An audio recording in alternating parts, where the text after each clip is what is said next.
देखिए, मुझे इसमें कोई शर्म की बात नहीं है कि मेरा जन्म जो है वो एक मुस्लिम परिवार में हुआ और मेरे पिता हाफिज कुरान थे। मेरा परिवार मध्यम वर्गीय परिवार था और मेरी माता किसी कारणवश चोट लगने की वजह से अपनी शिक्षा पूरी नहीं कर पाई थी। उनका पिता का घर अच्छा खासा था और वेल एजुकेटेड फैमिली थी, लेकिन उनके दिल में कहीं ये कसक थी कि ये जो कमी मुझ में रह गई है मेरे बच्चों में नहीं रहनी चाहिए। और उन्होंने अपनी उस दृढ़ प्रतिज्ञा को पूरा किया। अब ये देख लीजिए, मेरी उम्र इस वक्त 50-52 साल है। अब से 50-52 साल पहले मेरा जन्म हुआ। हम 7 बहनें 2 भाई। उन 7 लड़कियों को पढ़ाना एक हाफिज कुरान के लिए कितना मुश्किल रहा होगा। मेरी कोई भी बहन पोस्ट ग्रेजुएट से कम नहीं है। किस कदर उन्होंने ताने सुने होंगे कि हाफिज है, लड़कियों की दलाली खाएगा, लड़कियों की कमाई खाएगा, इसलिए पढ़ा रहा है। लेकिन उन्होंने ये सब सह करके भी हमें पढ़ाया और उस पढ़ाई का ये नतीजा हुआ कि जो हमारी सोच थी वो बंधी नहीं। जैसे अभी मैंने कई लोगों के वक्तव्य में सुना कि जो सोच है वो जकड़ दी जाती है। ये सच है, बिल्कुल सच है। जितना हम कट्टरवाद की तरफ जाएंगे वो जकड़न बढ़ती चली जाएगी। तो क्योंकि हमने मॉडर्न एजुकेशन भी ली तो हमारी सोच जकड़ी नहीं, और इसका श्रेय मेरे पिता को जाता है।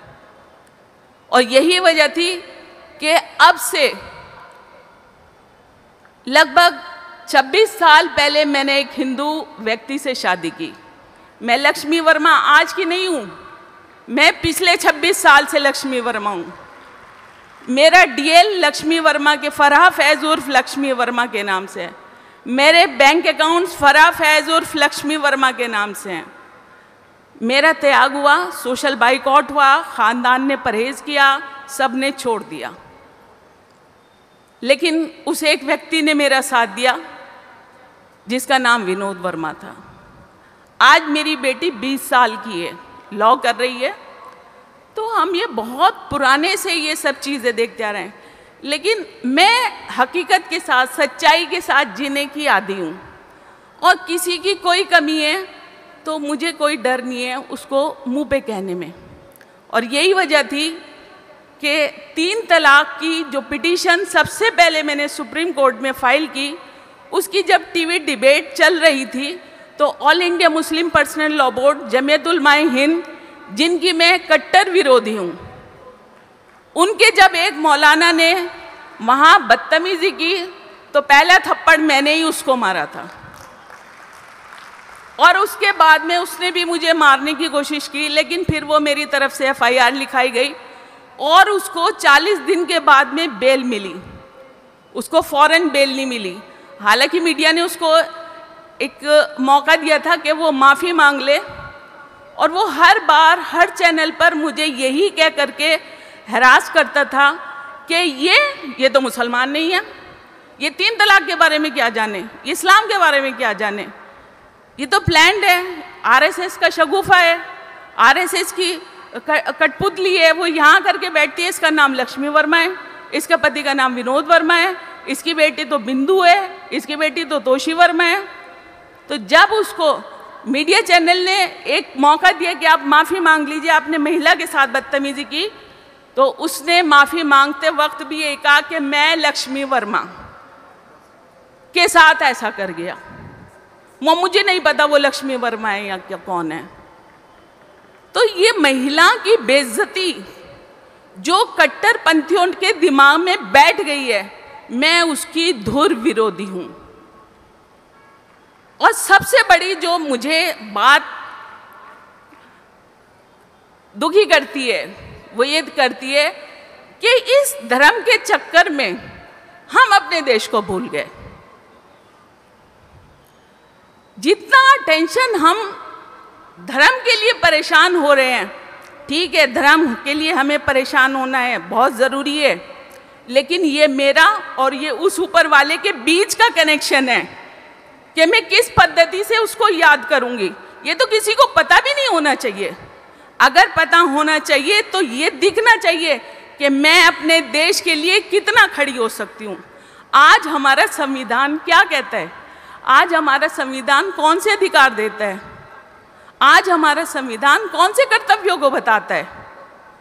हम उसकी चर्चा नहीं करते। तो मैं पहले, अगर मैं बाहर जाती हूँ तो मेरी पहचान क्या है? मेरी पहचान है आई एम एन इंडियन। ना मैं मुसलमान हूँ, ना मैं हिंदू हूँ, ना मैं सिख हूँ और ना मैं क्रिश्चियन हूँ।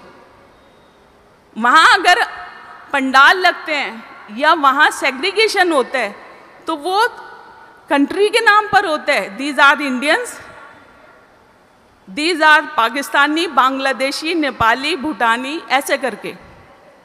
तो कहाँ गया वो मज़हब जिसके लिए हम यहाँ लड़ रहे थे? बाहर जाकर के अगर कोई मिलता है कि ये मेरे इंडिया का है तो मैं उससे ये नहीं पूछती, या वो मेरे से नहीं पूछता कि आप किस रिलीजन को बिलोंग करते हो। उसको लगता है कि ये इंडियन है, इंडिया से आए हैं, तो वो लग के गले लगाता है। तो हम उस देश को कहाँ भूल गए? अभी दुआ जी ने बताया कि शुद्धिकरण का मतलब ये नहीं है कि आप धर्म परिवर्तन कर रहे हैं। शुद्धिकरण का मतलब है विचारों की शुद्धि।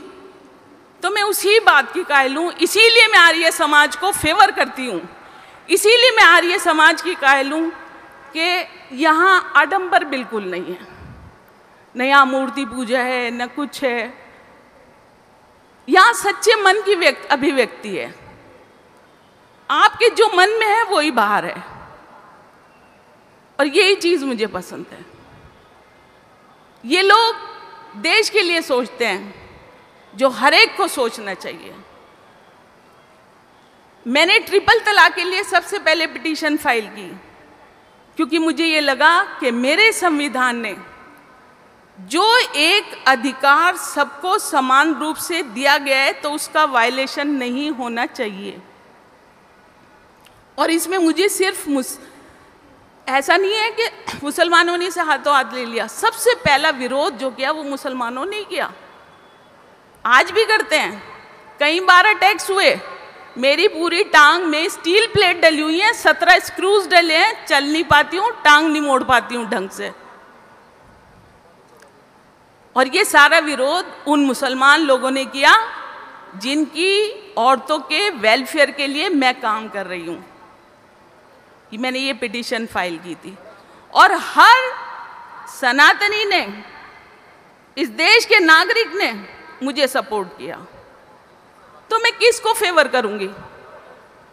उन कठमुल्लाओं को या आर्य समाजों को?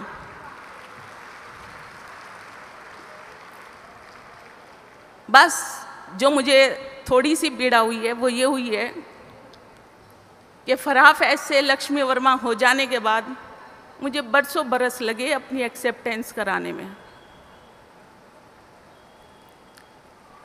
मैं अपनी ससुराल का हिस्सा नहीं बन पाई सालों साल। लगभग 16-17 साल के बाद जा कर के मुझे ये एक्सेप्टेंस मिली कि अगर किसी को कोई परेशानी होती तो वो मुझे कॉल करके कहता, विनोद तो करेगा नहीं, तुम ये काम कर दो। तो तब मुझे लगा कि हाँ, मैं अब एक्सेप्टेड हूँ। तो ये जो मेरा 17-16 साल का संघर्ष है वो संघर्ष नहीं होना चाहिए। अगर कोई वापसी कर रहा है तो आपको उसकी वापसी के लिए उसका ध्यान भी रखना है। हमें उसे अकेला, हमें उसे तन्हा नहीं छोड़ देना है। और हमें छोड़ने की पद्धति से ज़्यादा जोड़ने की पद्धति पे चलना है। सबको एकजुट करना है, तभी हम विश्व गुरु बन पाएंगे। विश्व गुरु बनने के लिए आपको ये 5 उंगलियां जो अलग अलग हैं, इनको ऐसे करके लाना है। जब ये ऐसे आएंगी तो ही हम विश्व गुरु बन पाएंगे। ऐसे होने के बिना विश्व गुरु बनने का सपना बहुत दूर है। अभी वो एक पिक्चर है देवदास, शाहरुख खान की, उसमें एक डायलॉग है कि बाबूजी ने कहा गांव छोड़ दो, सबने कहा पारो को छोड़ दो, पारो ने कहा शराब छोड़ दो, और आप कहती हैं ये हवेली छोड़ दो। कुछ दिन बाद लोग कहेंगे कि ये दुनिया छोड़ दो। तो हमें किसी भी व्यक्ति को इस लेवल पे नहीं लाना कि वो दुनिया छोड़ देने के लिए सोचने लगे। तो जिसने घर वापसी की है उसे पता है कि वो कितने कठिन रास्ते पे पांव रख रहा है। तो हमें उसे छुड़वाने का नहीं, जोड़ने का काम करना है। यही मेरी आपसे अनुरोध है। धन्यवाद।